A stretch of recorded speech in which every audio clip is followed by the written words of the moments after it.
Hello, Victoria. Hi, Epi. Welcome very much. And yeah, I always start, as with every other guest, I just start saying how we've met each other. And with you, we have met back in Valencia. It was, I think, 2021 when I moved for a job at a startup in Valencia. And how do we meet, actually? It was friends in common. And yeah, we just, and yeah, so it's been now 3, 4 years, 4 years we've known each other. And well, welcome again. And I think we could start talking about, your history in general and, well, your work history, but also we're doing this episode a little bit more to talk about burnout and stuff and situations and how that has impacted your life and maybe some suggestions that we can give to people. So yeah, like what's your story regarding like work and burnout? First of all, thank you so much for inviting. This is very exciting. It's actually my first time. And I actually remember that we met over music. I think our first meetup was like to play some guitar and to do some music together. So this is another nice activity that we are trying today. Super excited about this. Burnout is a massive topic. It's very personal to me because I went through that multiple times and spent years finding a way to have a balanced life. So I'm happy to share some of my insights with you and with your audience as well.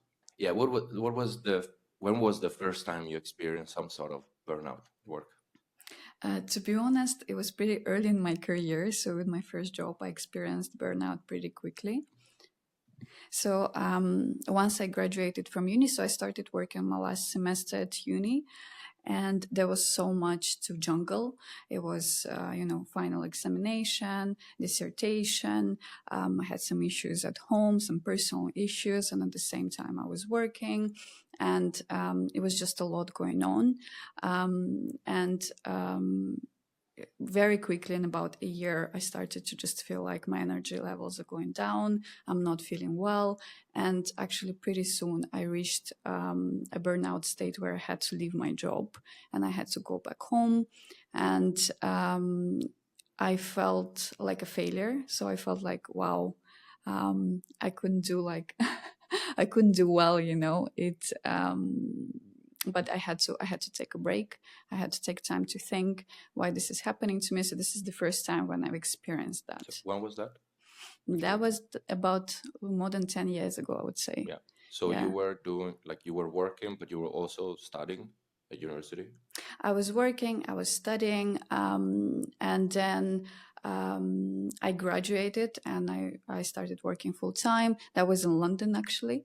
So my first job was in London. I was a recruiter. And yeah, in about some time, maybe, like, of course it's a gradual thing, right? So you feel worse and worse and worse until you kind of reach a peak. So in about 2.5, maybe 3 years of my first job, I reached the peak of the burnout where I had to leave my job. Yeah. So what was it for you? Like the feeling of burnout? Was it lack of energy, as you said, lack of motivation to do it? Was it? And then also, why do you think that happened? Like because you took some time off, like you thought about it. Obviously, like why? Why was it a combination of pressure from work, too many things, not enough free time? Like what do you think happened in that time? Yeah, I think it's a very good question because it took me a while to figure this out. um, so it was a combination of factors. First of all, it was I was constantly tired. And when I would get to work, I would often go to the toilet to cry. And if you would ask me why I'm crying, I wouldn't be able to tell you exactly the reasons for that. And I just had like constant negative thinking that was really sort of like unnatural for my personality, because I was always bubbly, happy, was always full of energy. I loved working with people. So it was very strange. Like the feelings that I was experiencing, the thought patterns that I had in my head, it just felt super unnatural to who I am as a human. And slowly it was just overwhelming me. And physically, I was getting worse. Mentally, I was getting worse. I wasn't sleeping. I had insomnia, constant insomnia. So I would wake up already like extremely tired. And then I had to take a metro, go to the office, stay there for the day. And it just felt like I was losing hope in feeling better, then that's when I made the decision to take a break and go back home to my home country and to spend some time recovering and really understanding why this is happening. Just to give you a little bit overview to the future from that, I've experienced burnout again after. So at some point, I had to question like deep reasoning for burnout. Like, why does it happen on a deep level? Why does it repeatedly happen to me, even though, I don't know, I'm trying to balance my life, I'm trying to take a vacation. In the beginning we think maybe I'll just take a vacation and it's going to be fine and it's going to be great and I'm going to be great again. But unfortunately, in those kind of cases, vacation is almost never the answer, because the roots of the burnout are often way deeper than that. Yeah, like what? I mean, then what works? Yeah, it's a good question, isn't it? Well, currently, not only I was able to kind of get to a place where I'm peaceful and I feel quite balanced. I also help other people with that. So I have sort of like done some research on what helps me and what helps other people as well. So I would say there are a few things that we need to look at. First of all, is every person has their own neurotype, and this is The what? Neuro. neurotype is like how your nervous system works. So I've noticed there, and that is something that statistically proven. There are people with a highly sensitive nervous system. So that means they will generally react to things a little bit differently. So they're more sensitive to all the stimulus from external and internal as well. So it could be noises. It could be just generally how they would feel. For example, even getting on the metro from home to work, or working in the office under like a limited space.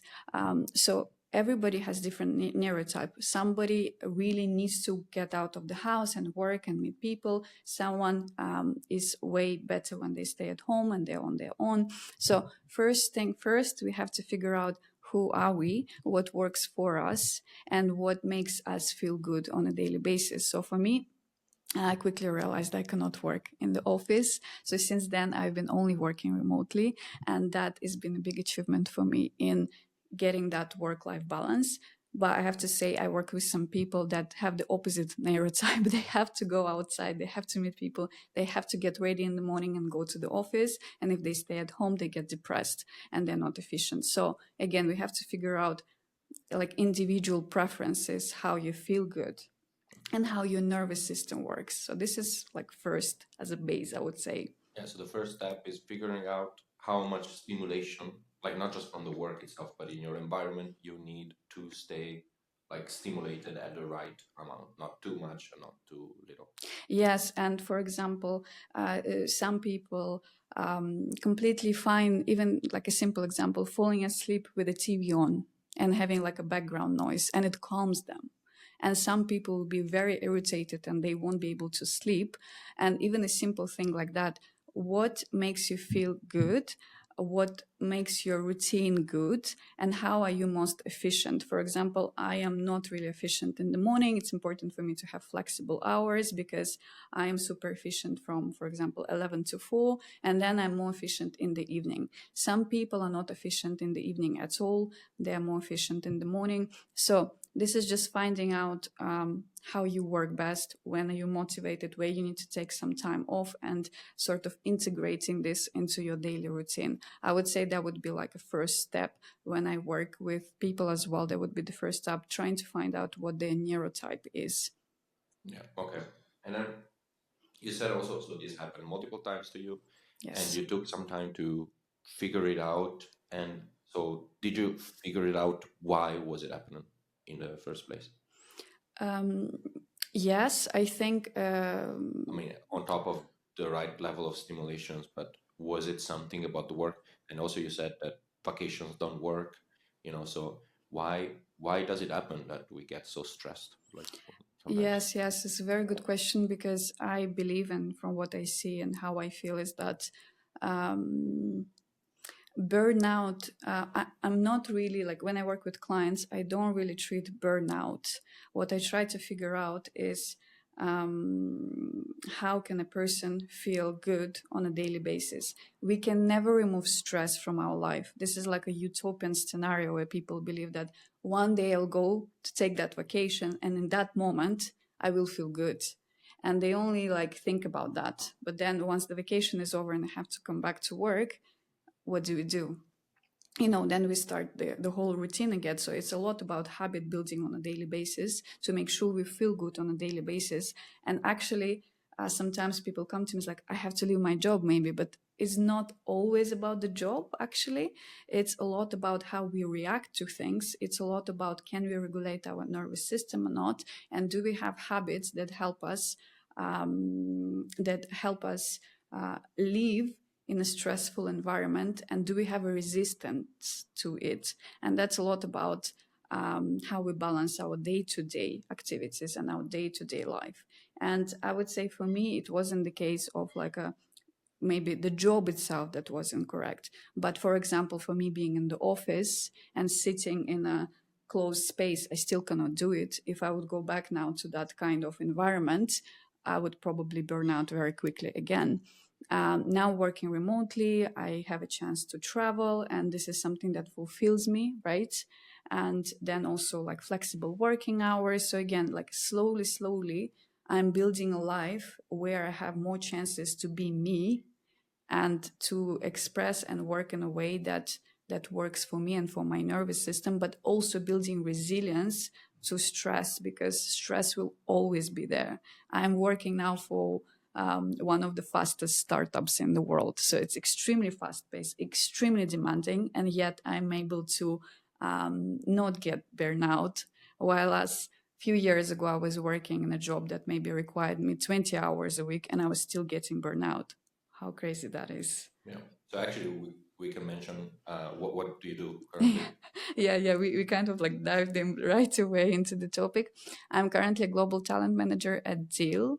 So it's like a HR tech platform that helps companies around the world to with global hiring, from like payroll, payments to like onboarding, offboarding, and any HR activities really. Yeah, Yeah. and you work remotely. You have flexible hours. Do you like? Are there other things from the past? So you mentioned the flexible hours, the office, the overstimulation or things. Are there other things you remember that were like triggering your burnout or stress, like from past experiences or in general? Yes, I would say there are a few things if we dive even deeper into that topic. First one would be anxiety. So I have a highly anxious mind. This is something that I had to kind of accept and then learn to live with, and then eventually also learn to work through that anxiety. So I use different techniques to work with the negative thinking, with the like highly like anxious patterns that come up, because actually anxiety takes a lot of our energy. So if you're constantly worried or scared about something in life, this just takes so much of our energy that we have nothing left to actually enjoy our life.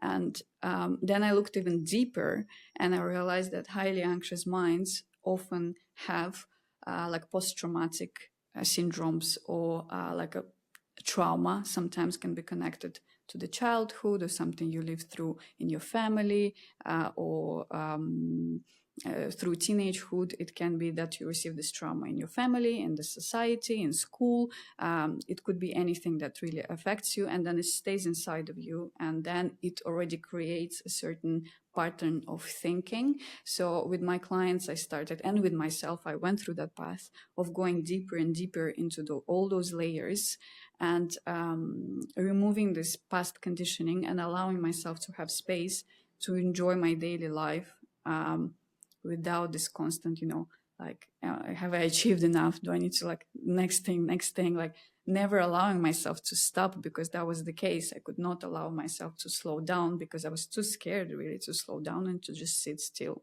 Yeah. What does it mean to you to slow down like this? That's a very good question, because I actually have an example here. So I worked with one client She came to me with a similar question. She was like, I really want to slow down. I really want to figure out a way where I'm more balanced on a daily basis. So we worked through certain things, and then I asked her to sit down and to start painting.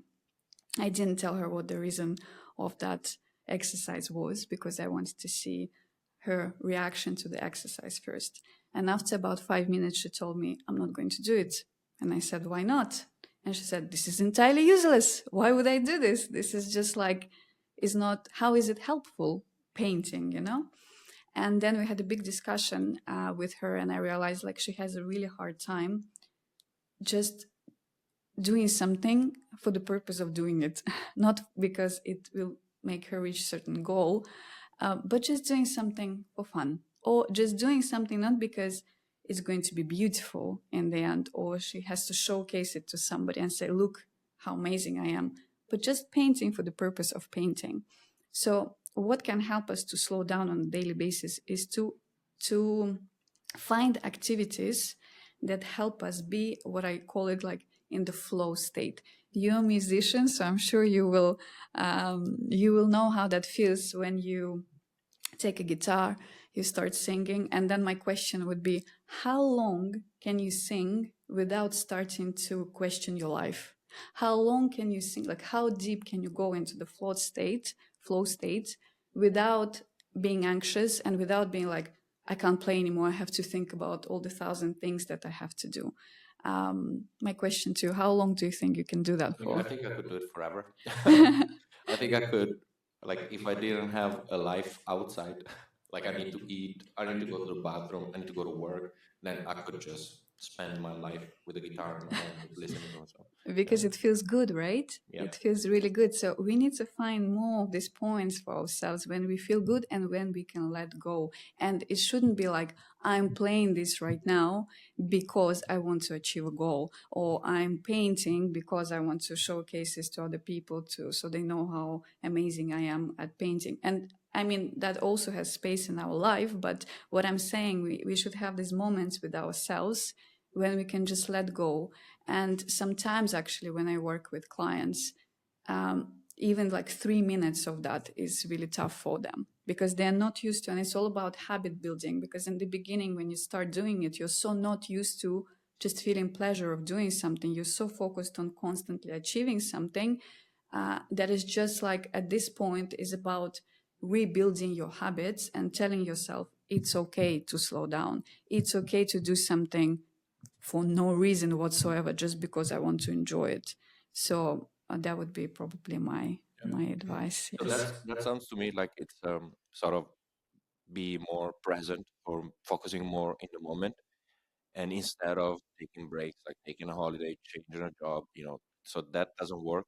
We need to find ways to be more present, focusing on the activity that we're doing to make us feel less stressed in that moment without all the pressure that we have in our mind, for example. So if we bring that to work, like let's say I'm working on a Excel spreadsheet or I'm designing like some wireframe, and like the key or the trick would be, I guess, for me to focus on the craft of what I'm doing without all of the pressure, self pressure, of is this good enough? Like, what will my boss think? Like all the stress and expectations that we have for ourselves, and just try to focus on whatever you're doing without all the added pressure. But then how do we reconcile that with the actual expectations that we have, either we put on ourselves or our managers and our companies give us, because it's not just, yeah, just focus on doing something, but there's a lot of external stress that is added. So how can we really be focused and present without that level of pressure, but also remembering that it's there, the deadline is there. So Yeah, I understand your point. I mean, there will always be pressure, there will always be stress, but adding certain habits to our life just help us to regulate ourselves better. We will never forget that there is stress and pressure. It will always remind of itself. But even though it exists, we should still allow ourselves to feel good. It's just, in a way, sometimes it's just allowing yourself to say, yes, my boss is super demanding, he's super anxious, he's like that, but I still allow myself to be calm in that moment. And actually, what helped me, surprisingly, and I'll be quite vulnerable here, because one time I went to the toilet and I just started crying, and I was like, I lost hope that I can ever achieve the level that is accepted, expected from me. Like, I lost hope in all the expectations I had for myself, society had for myself, family had for myself. I went to I went through like experience of so much anger about like the amount of expectations that I have, and like I am not able to ever achieve it. It's almost like the they set such expectations, and I also set them for myself, unachievable, so that it's always out there, and it's always like, no matter what you do, you will never be good enough, you know. And I feel like all of us highly sensitive people as well, or just people, we are like, I will never be able to reach that. And what helped me at some point is to just say, I will never be able to reach that. And you know what? It's okay. And I'm fine with that. And I'm at peace with that. And I'm okay not achieving all these things. And I'm okay to let go of all the expectations from myself that even I had for myself. Like, I'm okay to say that I'm not going to achieve it, and it's fine. And if I will, I'll be happy. But if not, I will still be happy. Why? Because on a daily basis, I'm building a life that is peaceful and content for me, no matter what the outside world is. And it's not easy. And still, there will be moments where we will get lost a little bit in that. And it's okay. It will never be perfect. It's a human experience. But at least we can make our life better, and we can feel a bit more peaceful on a daily basis, I believe, with certain practices. Okay. So letting go of the expect. So there are two, basically. Well, they're both related. There are two keys. Like one is just finding the life that sort of suits you. Like maybe you don't want to be an entrepreneur, like super pressured with like high level stakes at all time, and you would be more content with having like a lower, like something less ambitious, but that just makes you happier. So one is just finding your true like life that makes you happy, like the level of ambition and stimulation, I would say, in the like grand scheme of things. And then the second key is like finding still the balance in the day-to-day life that you have chosen, like because any job you choose, whether it's like high level of stress or low level of stress, will have some sort of like difficult situation. So the second key would be like finding ways and moments to de-stress yourself in the day-to-day life. And then on the second part, so how do you do it in the day-to-day? Because you still, I guess, like you'll have meetings, even if you choose like the level that suits you, like the level of stimulation, you'll still have moment of difficulty. Like what you do in the moment Mm-hmm. to take the space and slow down. Like you can do all the other activities, but in the moment itself, when you're there in a meeting and like feel the pressure all of a sudden. Yes, of course. Um, I mean, there are a few mindfulness practices that people can use. I believe that still, like the root causes are the most important things. Like I told you, neurotypes, working with your general anxiety, like releasing expectations. If you do those three, then you will notice that generally you are just like calmer, even in the most stressful environment. You'll just feel you are able to regulate yourself better. But in the beginning, what we can do, and I mean, it will take time. I mean, it took me like 10 years to be where I am now. So it's a process, and we should be, what's the word? Like nice to ourselves. What's the word? We should Like, be kind. yeah. And we should be kind to ourselves, and we should be patient with ourselves. And if something doesn't work, and we feel stressed again and anxious again, it's about regulating. It's sometimes about saying it's okay. It's okay. I'm allowed sometimes to be anxious, and it's fine. But also there are certain practices that I do on a daily basis that help me. Um, For example, there's something that's called cognitive behavioral therapy. It's when you write down, is a journaling practice, and you can write down like certain things that triggered you throughout the day, and you can look at them and you can sort of try to make them more positive. So it's like looking through your triggers and finding out actually what triggers you through the day. So maybe at first you won't be able to regulate yourself like in that moment, but in the first week just noticing what triggers you, what is it that triggered me? Is it because there were too many people on the meeting and I felt like I didn't feel comfortable? Was it because of the way that your manager spoke to you? What was exactly that was triggering your nervous system to feel like it was dangerous? And then when we feel like something is dangerous, our hormones start to kick in, and then anxiety and all of this happens. So the first process I would say is like figuring out what is it that triggers you and looking deeper into why it triggers you. And then again, we are again working on the root causes, and then learning to regulate ourselves. And then eventually those triggers will just be either not present, or they just won't affect you as much and influence you as much.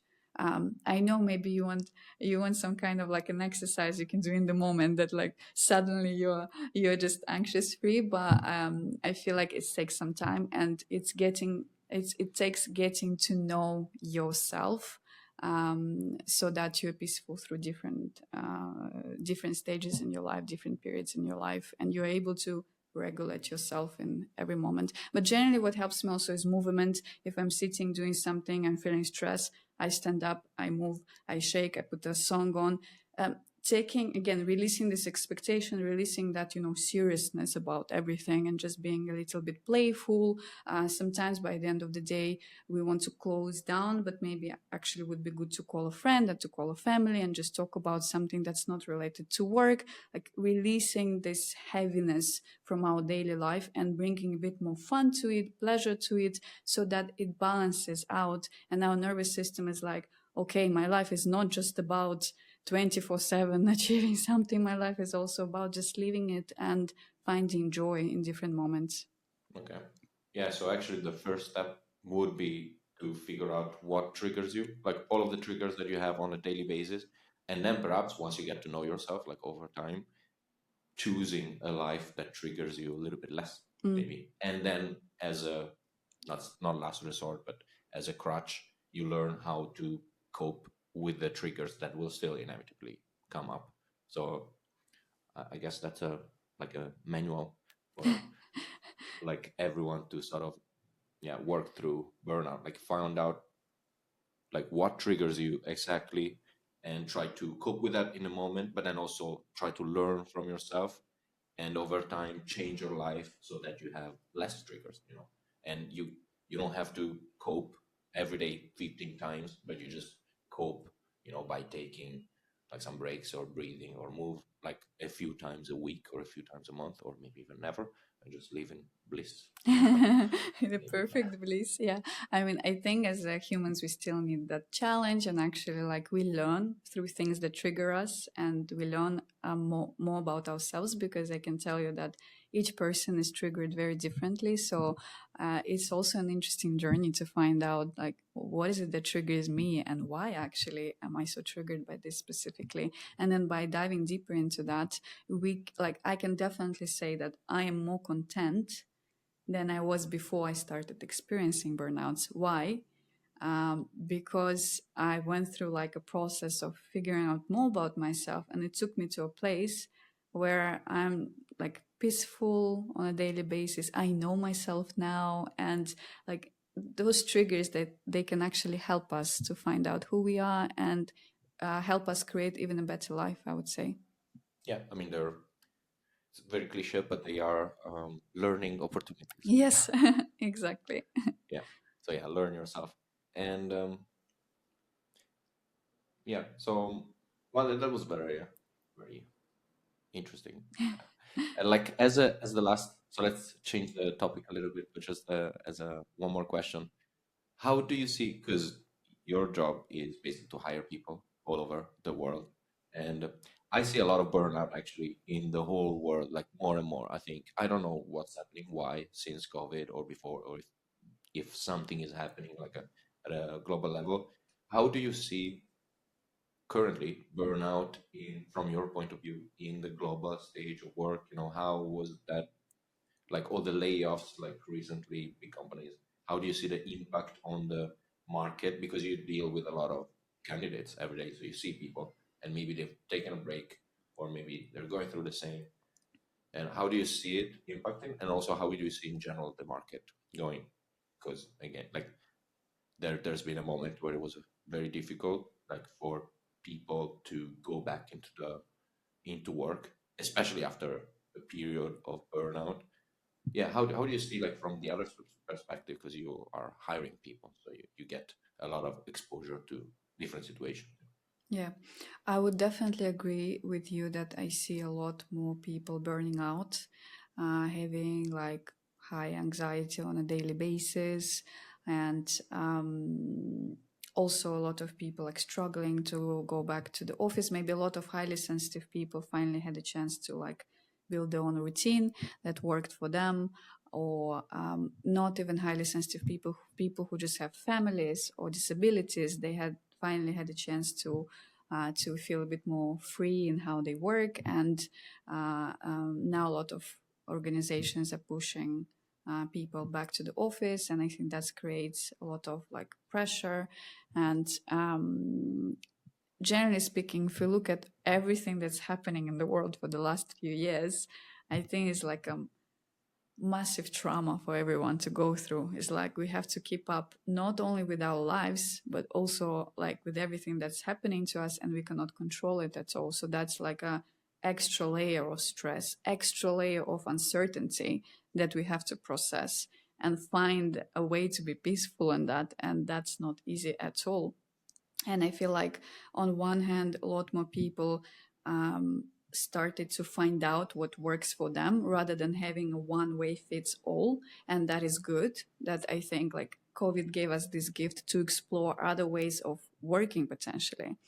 And on another hand, now it's creating a little bit of like a, how do you say it, Like um, um, between the organization and the people. clash, It's creating, on another hand, it's creating like a clash a little bit between the organization and what people want. And I'm really interested to see how this is going to be developing, because I feel like it's still like an evolution for us as people to be figuring this out and saying, okay, we can actually do it different ways. It's not just one way, and we can have more flexibility and we can have more work-life balance, and we want that. That's already a great step. And in terms of layoffs, yes, there's been a lot of layoffs, and of course this is massive. And I know a lot of people who've been unfortunately facing with that. I feel like the market is picking up right now. I feel like there are more jobs now for people. I mean, at Deel, we have a lot of jobs. It's like thousands of jobs for everybody. So if someone is looking for a remote opportunity, they can contact send you me a on LinkedIn. message. Yeah, because we have so many jobs, and I'm so glad to see the company is growing, and there's so many things going on. So, and but also not just at Deel. I can see generally like there are more jobs out there for people. Okay, great. Well, that was very interesting. I think we can leave it at that with a last note. Thank you so much for doing this. You know, and well, wish you all the best and no more burnout in future. Yes, for sure. No, thank you so much for inviting me. Happy, that was great.